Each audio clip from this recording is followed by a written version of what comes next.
Waalaikumsalam, Bu. Apa kabar anak-anak Ibu? Alhamdulillah, luar biasa. Allahu Akbar. Sebelum kita memulai pelajaran, lebih baiknya kita berdoa dulu ya. Iya, Bu. Baik, kita pimpin doa ya. Iya, Bu. Berdoa dimulai. Selesai. Alhamdulillah, pelajaran hari ini dapat kita mulai ya anak-anak. Sebelum mulai, Ibu akan mengabsen. Ya, siapa yang tidak hadir hari ini? Hadir semua, Bu. Alhamdulillah. Ayo buka bukunya ya, halaman 40. Buka LKS-nya halaman 40. Iya, Bu. Kita mulai pelajaran. Hari ini kita akan belajar mengenai adab membaca Al-Quran. Sebelum Ibu memulai pelajaran, Ibu tanya dulu, minggu lalu kalian belajar apa? Adab juga, Bu, tapi dalam berpakaian. Oh ya, hari ini kita lanjutkan ya. Adab membaca Al-Quran dan berdoa. Baiklah, yang materi pertama yaitu adab membaca Al-Quran. Nah, di sini Ibu akan menjelaskan pengertian membaca Al-Quran. Nah, kalian tadi malam sudah belajar kan? Sudah, Bu. Ya, silahkan dilihat bukunya ya, jangan ada yang main-main. Nah, pengertian membaca Al-Quran.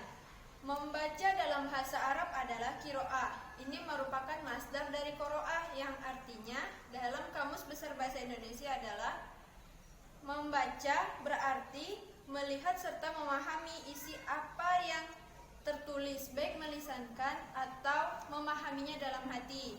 Nah, anak-anak, di sini kita itu diwajibkan untuk membaca Al-Quran. Nah, membaca Al-Quran ini telah dianjurkan oleh Allah Subhanahu wa taala. Kan materi selanjutnya yang nomor 2 itu adalah perintah membaca Al-Quran.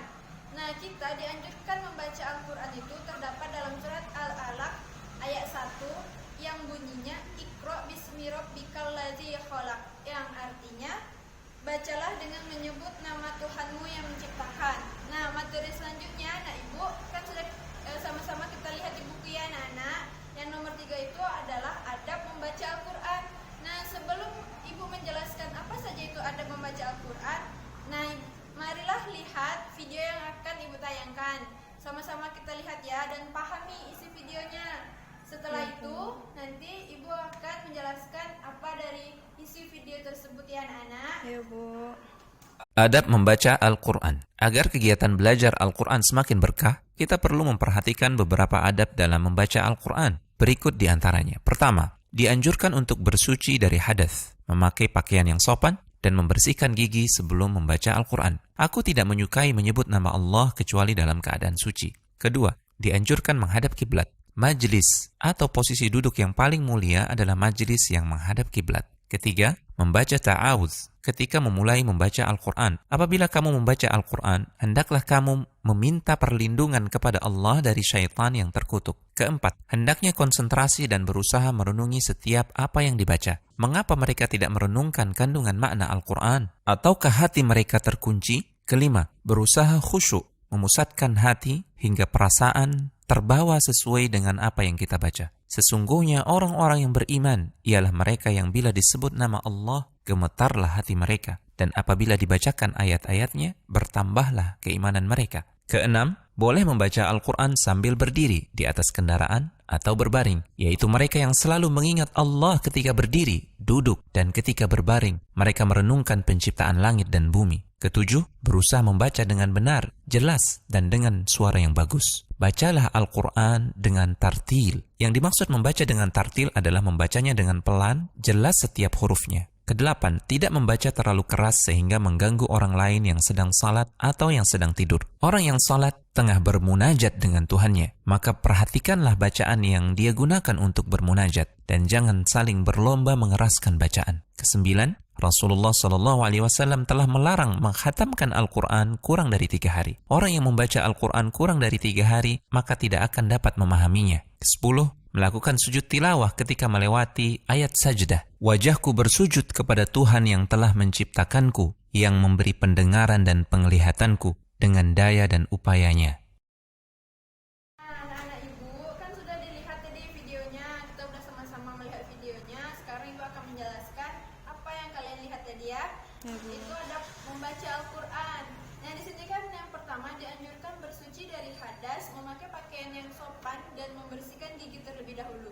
Jadi anak Ibu, jika anak Ibu ingin membaca Al-Quran, harus bersih dari hadas ya, harus berwudu dulu, harus mandi dahulu, harus menggunakan pakaian yang bersih dan sopan. Ya anak-anak. Ya Bu. Selanjutnya itu menghadap kiblat.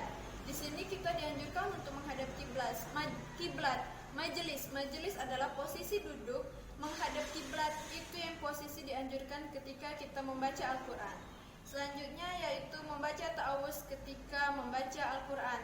Ibu tanya, tahu nggak apa itu ta'awuz? Tahu Bu. Apa Megita? A'udzubillahi minasyaitonirrajim. Ya, pintar. Ya, sebelum membaca Al-Quran, kita terlebih dahulu membaca ta'awuz, yaitu A'udzubillahi minasyaitonirrajim. Selanjutnya, ditambahkan lagi dengan membaca basmalah, yaitu Bismillahirrahmanirrahim. Adab yang selanjutnya yaitu hendaknya berkonsentrasi dan berusaha memahami setiap apa yang dibacakan. Jadi, jika anak ibu sedang membaca Al-Quran, anak ibu tuh harus memahami setiap kata, setiap ayat isi Al-Quran. Jadi apapun yang kita baca, kita harus memahami arti-arti setiap kalimat-kalimat, setiap ayat yang ada dalam Al-Quran. Yang keempat adalah khusyuk. Kita harus memusatkan hati dan pikiran kita hanya kepada bacaan kita. Jangan ada terpikir oleh yang lain-lain.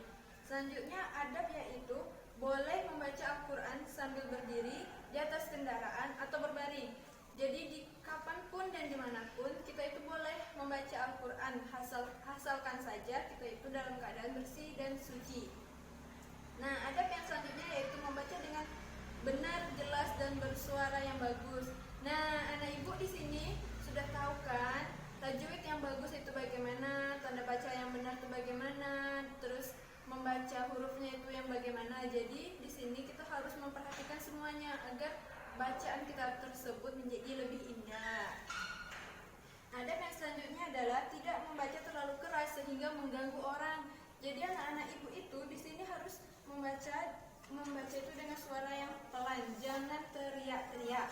Nah, adab yang selanjutnya yaitu tidak dianjurkan menghatamkan Al-Quran kurang dari 3 hari.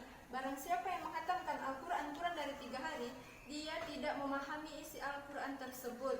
Nah, adab yang terakhir yaitu melakukan sujud tilawah ketika membaca ayat-ayat sajadah. Jadi anak ibu, ketika kita mengetahui ayat tersebut adalah ayat sajadah, kita harus melakukan sujud tilawah.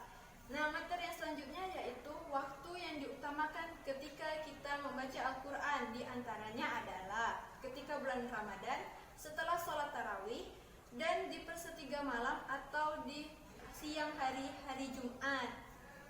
Nah, selanjutnya yaitu keutamaan dalam membaca Al-Quran. Ketika membaca Al-Quran, kita itu dianjurkan juga untuk mengetahui apa saja keutamaan dalam membaca Al-Quran. Nah, diantaranya yaitu 1. Di setiap ayat Al-Quran mengandung 10 kebaikan. Hayo anak ibu bayangkan, ketika kita membaca satu saja ayat, itu 10 kalikan berapa banyak yang kita baca. Jadi perbanyak membaca Al-Quran ya anak ibu. Ya Bu. Al-Quran sebagai pedoman hidup manusia. Al-Quran itu sebagai petunjuk kita, menjadi pedoman kita. Al-Quran ini menjadi pembimbing kita dalam melakukan kehidupan sehari-hari. Al-Quran sebagai penyejuk hati bagi setiap yang membacanya. Jadi di saat kita merasakan kegelisahan, dengan membaca Al-Quran kita merasa lebih sejuk dan lebih aman. C. Al-Quran sebagai penyejuk hati bagi siapa yang membacanya. Jadi di saat anak-anak ibu merasa hatinya gelisah atau sedih atau kurang nyaman, ibu anjurkan untuk membaca Al-Quran agar kita merasa lebih nyaman dan lebih tentram. Selanjutnya yaitu mampu memotivasi diri sebagai penyemangat. Nah, ayat-ayat Al-Quran itu kan terdapat arti-artinya. Nah, di dalam arti-artinya itu banyak sekali hikmah yang dapat kita ambil.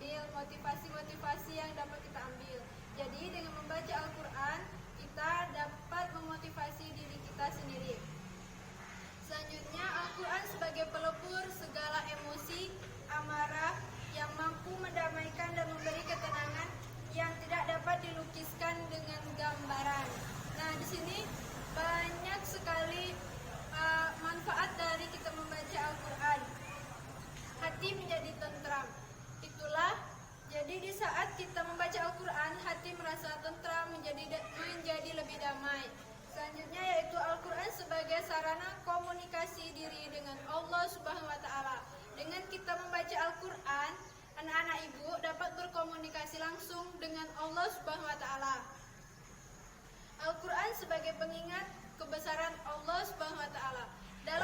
Dalam Al-Qur'an, di ayat-ayat Al-Qur'an banyak sekali kita jumpai surat-surat yang artinya menjelaskan tentang kebesaran Allah Subhanahu wa taala, keagungan-keagungan Allah.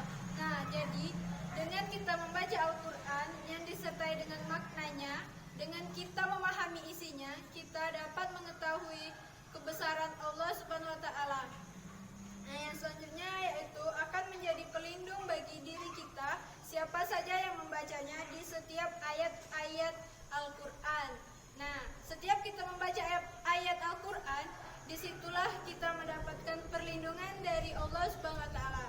Yang selanjutnya yaitu bagi siapa saja yang mengamalkan dalam kehidupan sehari-hari, insya Allah kita itu selalu dalam lindungan Allah. Nah, yang selanjutnya yaitu membuat seseorang menjadi merasa bersyukur atas nikmat yang oleh Allah berikan. Ya, nah tadi kan di atas telah Ibu jelaskan makna dan hikmahnya menjadi tentram, aman, dan damai. Jadi dengan kita membaca Al-Qur'an, diharapkan kita menjadikan lebih aman, tentram, dan terhindar dari rasa was-was. Dari penjelasan yang Ibu sampaikan mengenai adab membaca Al-Qur'an dan video yang kalian lihat, apakah anak-anak Ibu sudah paham atau ada yang ingin ditanyakan? Saya mau bertanya, Bu. Ya, Megita, silakan. Kalau misalnya nih HP ada aplikasi Al-Qur'annya, terus HP itu dibawa ke WC, itu boleh nggak, Bu? Nah, Ibu tanyakan lagi. Nah, Megita, waktu ke WC aplikasinya dibuka atau tidak? Enggak, Bu. Ya, kalau aplikasinya tidak dibuka itu boleh, tapi jangan membuka aplikasi Al-Qur'annya itu ketika kita di dalam WC. Tapi alangkah bagusnya lagi, anak Ibu ketika berada di WC jangan membawa HP ya. Iya, Bu. Ya, selain itu ada yang ingin bertanya lagi? Enggak ada. Selanjutnya kita memasuki materi yang kedua, yaitu adab berdoa. Di sini anak-anak Ibu sering kan berdoa? Setiap hari malah, Bu. Nah, dalam berdoa juga ada adab-adab dalam berdoa, seperti adab kita membaca Al-Qur'an. Sebelumnya Ibu akan menjelaskan tentang pengertian berdoa. Berdoa adalah meminta permohonan, harapan, dan memuji Allah Subhanahu wa taala.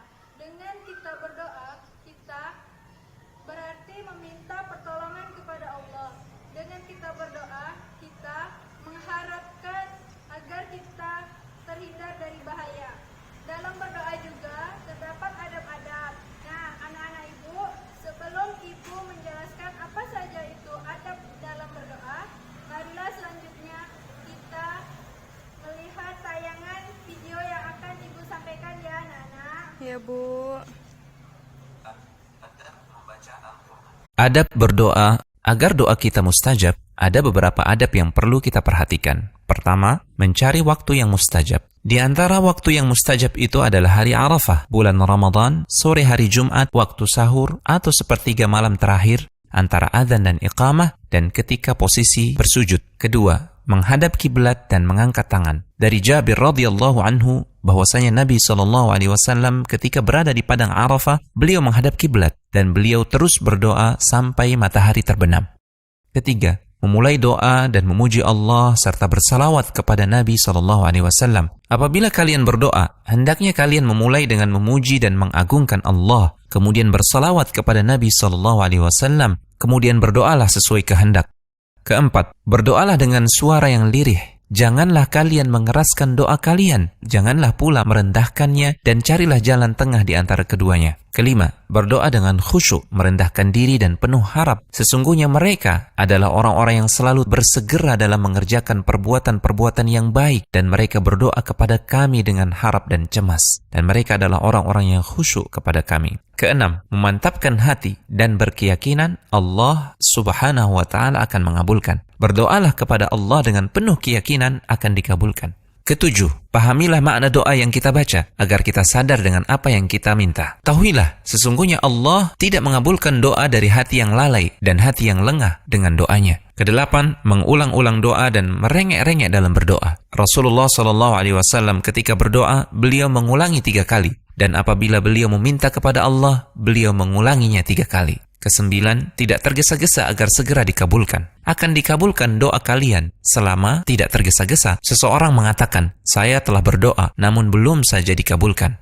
Ini adalah bentuk ketergesa-gesaan. Kesepuluh, banyak bertaubat dan rajin melakukan amalan sunnah. Tidak ada ibadah yang dilakukan hambaku yang lebih aku cintai melebihi ibadah yang aku wajibkan. Ada hambaku yang sering beribadah kepadaku dengan amalan sunnah sampai aku mencintainya. Jika hambaku itu meminta kepadaku, pasti aku berikan. Dan jika dia meminta perlindungan kepadaku, pasti aku memberikan perlindungan. Ke-11, hindari mendoakan keburukan, baik untuk diri sendiri, anak, maupun keluarga. Manusia berdoa untuk kejahatan sebagaimana ia berdoa untuk kebaikan, dan adalah manusia memiliki sifat tergesa-gesa. Ke-12, menghindari makanan dan harta yang haram. Wahai sekalian manusia, sesungguhnya Allah itu baik. Dia tidak akan menerima kecuali yang baik pula. Dan sesungguhnya Allah Subhanahu wa Ta'ala telah memerintahkan kepada orang-orang mukmin sebagaimana Dia memerintahkan kepada para rasul. Dalam firman Allah yang artinya, wahai para rasul, makanlah makanan yang baik-baik, yaitu makanan yang halal, dan kerjakanlah amal saleh. Allah juga berfirman yang artinya, wahai orang-orang yang beriman, makanlah rezeki yang baik-baik yang telah kami rezekikan kepadamu. Kemudian Nabi SAW menceritakan tentang seorang laki-laki yang melakukan perjalanan jauh sehingga rambutnya kusut, lusuh dan berdebu. Orang itu mengangkat tangannya ke langit seraya berdoa, ya Allah, ya Allah. Sementara makanannya haram, minumannya haram, pakaiannya dari yang haram, dan kenyang dengan yang haram. Lalu bagaimana mungkin Allah akan mengabulkan doanya? Baiklah, Ibu akan menjelaskan tentang adab-adab ketika berdoa. Nah, tadi kan kalian sudah melihat tayangan videonya. Jadi sekarang Ibu akan menjelaskan dari video-video tadi. Yang pertama yaitu mencari waktu yang mustajab. Di antara waktu yang mustajab adalah ketika bulan Ramadan, di hari Jumat, ketika setelah sholat asar, dan di sepertiga malam terakhir, atau ketika waktu sahur, sore hari dari hari Jumat. Yang selanjutnya yaitu menghadap kiblat. Sama dengan tadi kita membaca Al-Quran, berdoa pun kita harus menghadap kiblat. Yang selanjutnya yaitu berdoa dimulai dengan memuji Allah dan bersolawat kepada Allah Subhanahu wa Ta'ala. Yang selanjutnya adalah berdoa dengan suara yang lirih. Ini sama dengan tadi kita membaca Al-Quran, yaitu tidak diperbolehkan kita membaca dengan suara yang kuat atau berteriak-teriak. Adab yang selanjutnya yaitu berdoa dengan khusyuk, merendahkan diri dan penuh harapan. Ini sama dengan kita membaca Al-Quran tadi. Kita harus berdoa dengan khusyuk, kita harus berharap sepenuhnya.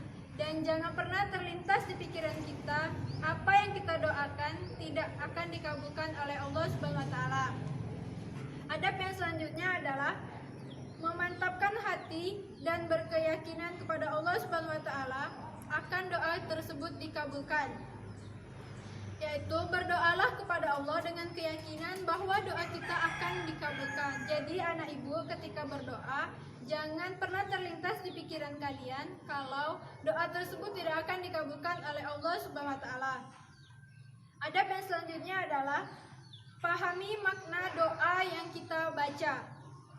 Nah, dalam berdoa kita juga harus memahami apa yang kita baca, apa yang kita ucapkan, yaitu selanjutnya mengulang-ulang doa dan merengek-merengek ketika berdoa. Jadi ketika berdoa itu kita tidak dianjurkan untuk terburu-buru, kita juga harus mengulang-ulang doa apa yang kita sebutkan. Nah, juga adab ketika berdoa itu kita tidak dianjurkan untuk tergesa-gesa. Jadi ketika berdoa kita harus santai, tidak harus dengan terburu-buru. Juga Agar doa kita terkabulkan, kita juga harus bertaubat. Kita harus rajin istighfar. Kita juga sadar akan kesalahan kita. Jadi kita harus banyak-banyak bertaubat, sering-sering istighfar agar doa kita dikabulkan oleh Allah Subhanahu wa taala.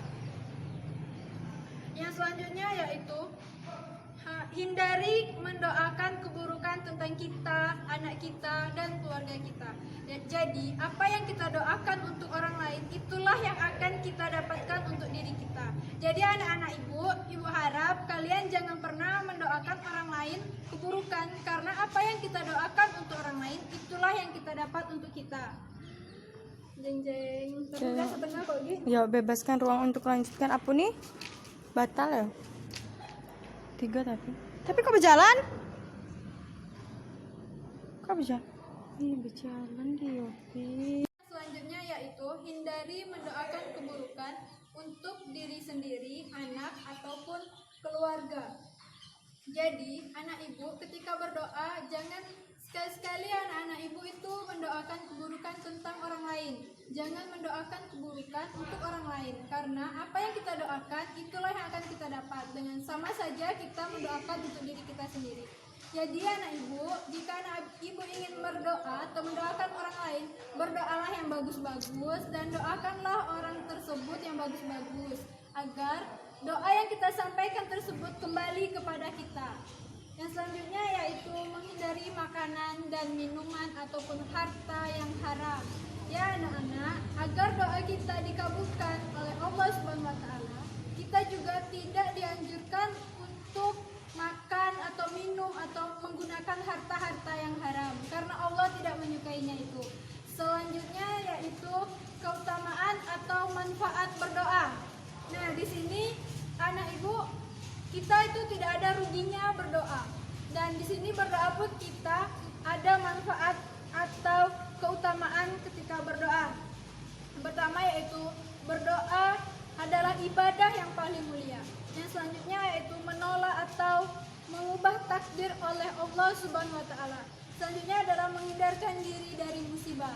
Yang sudah Ibu jelaskan tadi, dengan berdoa kita dapat terhindar dari musibah dan juga dapat mendekatkan diri kita kepada Allah Subhanahu wa taala dan juga menghindarkan diri dari kemurkaan Allah Subhanahu wa taala. Baiklah, dari penjelasan Ibu tadi, anak-anak Ibu sudah paham kah? Sudah, Bu. Atau ada yang ingin ditanyakan lagi anak-anak Ibu? Tidak, Bu. Udah cukup jelas. Bagus, pintar. Baiklah, jika anak-anak Ibu sudah paham materi yang Ibu sampaikan hari ini, Ibu akhiri pelajaran hari ini dan Ibu harap kalian di rumah masih terus mengulang-ulang pelajaran hari ini ya anak-anak. Ya, Bu. Baiklah, Ibu akhiri pelajaran hari ini dengan alhamdulillah. Alhamdulillahirabbil alamin. Baiklah, Ibu tutup pelajaran hari ini ya. Wassalamualaikum warahmatullahi wabarakatuh. Waalaikumsalam warahmatullahi wabarakatuh.